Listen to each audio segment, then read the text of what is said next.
Another week, another victory for the Philadelphia Eagles. The Eagles pick up a 37-20 victory over the Los Angeles Rams on Sunday Night Football. I took a minute, I let it digest. Let us talk about it. Where else do we start but Saquon Barkley, the MVP of the league? I put out a video earlier this week talking about why Saquon could be the MVP. I'm doubling down. 300 all-purpose yards, 2 touchdowns. Saquon Barkley the last 2 weeks, more offensive yards than the Jets team and the Jaguars team. And I get it, they're not good teams. This is one guy versus teams over a 2-week span. Saquon Barkley, the first player since Walter Payton, Sweetness, 500 all-purpose yards in a 2-game span. Saquon Barkley, this year, more rushing yards and touchdowns, rushing touchdowns, than the entire New York Giants team. Whether that's Tracy, Daniel Jones, Singleton, it doesn't matter. Who was ever running for them. Saquon's got them all beat. Saquon Barkley is doing unprecedented things at the running back position this year. The man is on pace for 2,000 rushing yards. The man is on pace for 16 to 20 touchdowns. We'll see if the Eagles continue to give him 2 a game and try and make that push to 20, which I think they absolutely should.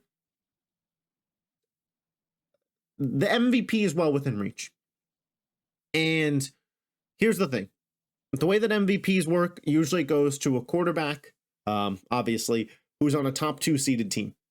Patrick Mahomes, not having a great year, kind of up there interception-wise, statistically not crazy, but the Chiefs still probably going to be the 1 seed, but I doubt he gets the MVP.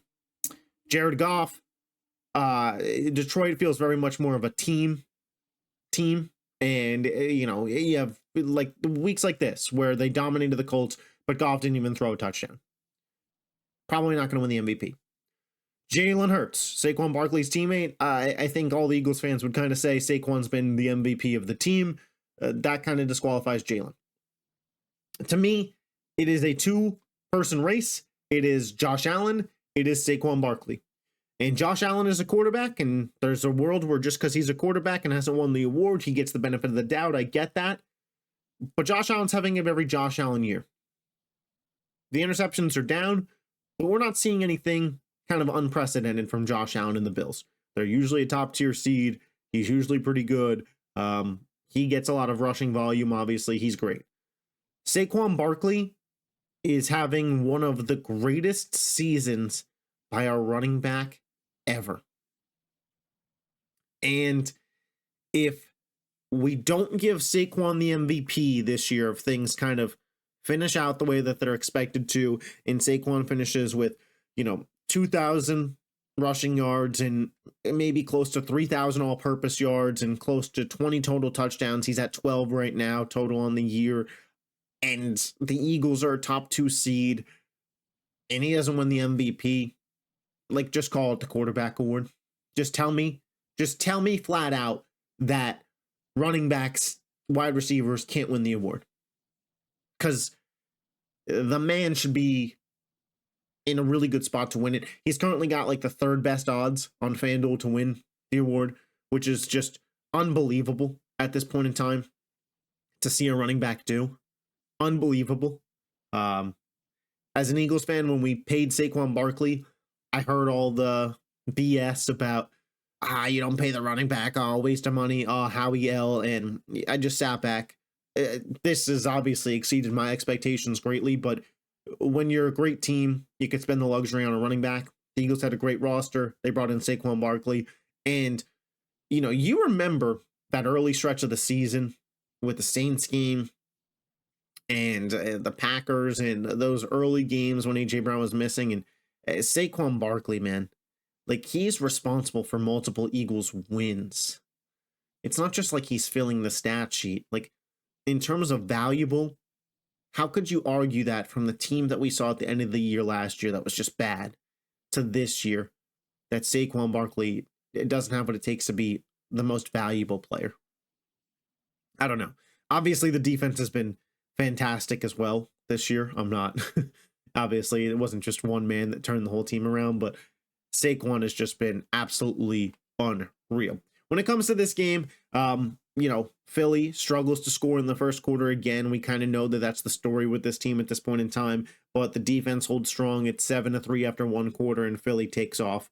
Philly wins the rest of the game 34-13, and that's just kind of what they do. They are just so talented that talent will always win out.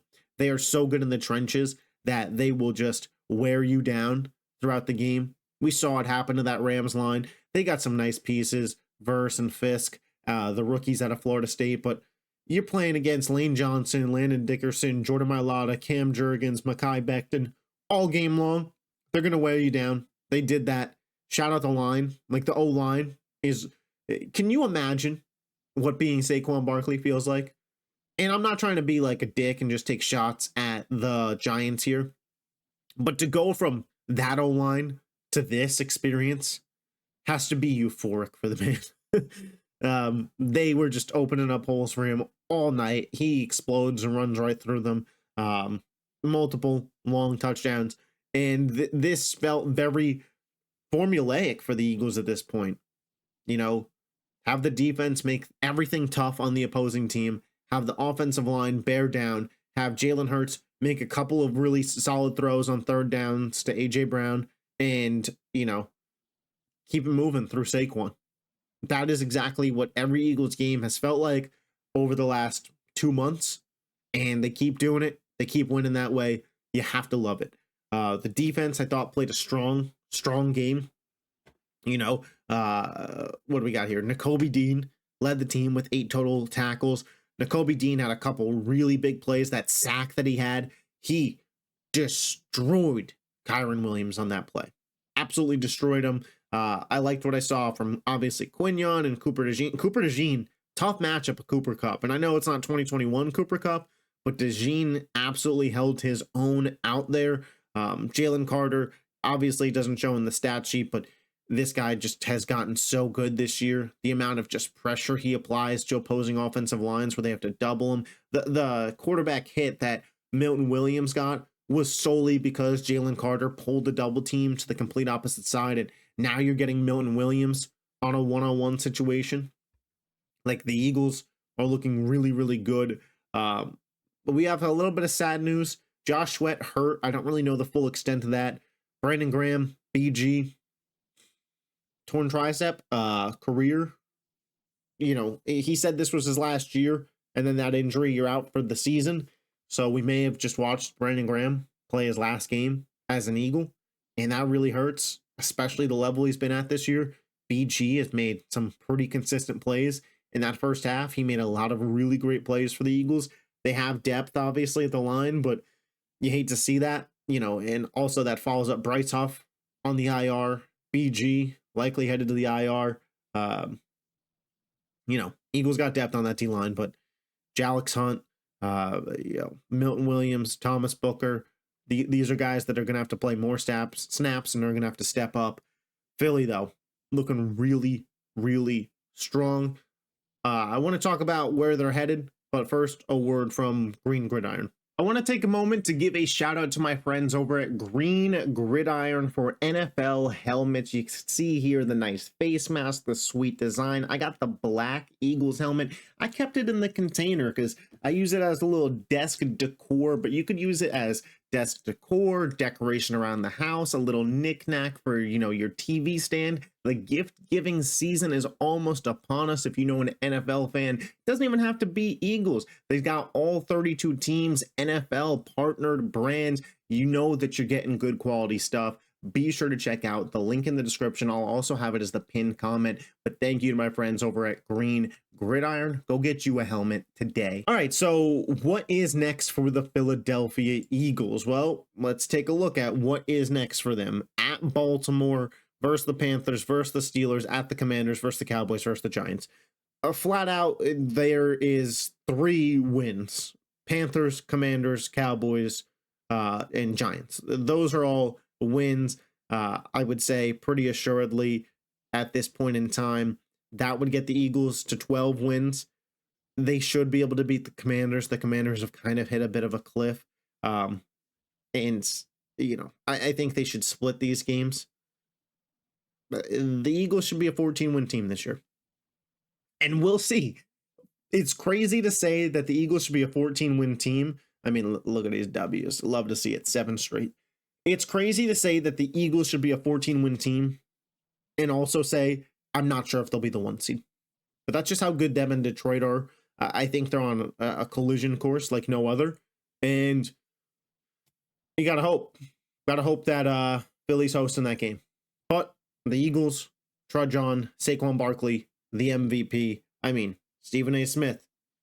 Shout out to you, man. You get it. You get it. Fly, Eagles, fly. Go Birds. If you love the Eagles, hit that subscribe button. I'll catch you next time.